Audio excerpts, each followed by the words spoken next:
நேற்று முன்னாள் அமைச்சர் கண்ணப்பன் அவர்கள் பத்திரிகையாளர் சந்திப்பில் தேமுதிக பற்றிய கேள்விக்கு பெரிய கட்சிகளை பற்றி மட்டும் என்னிடம் கேள்வி கேளுங்கள் என்று கூறியிருக்கிறார். பெரிய கட்சி என்றால் எது? மக்களை ஏமாற்றி வாக்குகளை அறுவடை செய்து பல ஆயிரம் கோடி ஊழல் செய்த கட்சி தான் பெரிய கட்சியா என்ற கேள்வியை தேசிய முற்போக்கு திராவிட கழகம் சார்பாக உங்களிடம் வைக்கிறோம். ராஜகண்ணப்பன் ஒரு இயக்கத்தில் சரியாக பயணித்திருக்கிறாரா? இல்லை அவருடைய மக்கள் சேவை என்ன? ஏற்கனவே அவர் ஒரு கட்சி ஆரம்பித்து அந்த கட்சியை வழிநடத்த கூட தகுதி இல்லாத ஒரு மனிதன் அவர். எங்கள் கட்சியை பற்றி தகுதியை பற்றி பேசுகிறார். தகுதி என்றால் என்னவென்று தெரியாத தருதலை தான் அவர். அவர் மந்திரியாக இருக்கலாம், அவரிடம் பணம் இருக்கலாம். ஆனால் எங்கள் தேசிய முற்போக்கு திராவிட கழகம் தான் இந்த தமிழகத்தில் முதன்மையான இயக்கம்.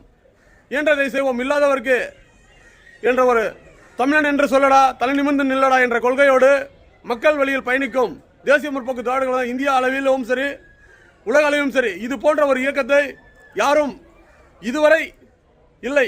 எல்லோரும் மக்களை ஏமாற்றி வாக்குகளை மட்டும்தான் வாங்கிக் கொண்டிருக்கிறார்கள். இனி தவறாக பேசும் பட்சத்தில் ராஜகண்ணப்பனுக்கு சிவகங்கையில் வந்து அடி விழப்படும். தேமுதிக சார்பாக எச்சரிக்கிறேன்.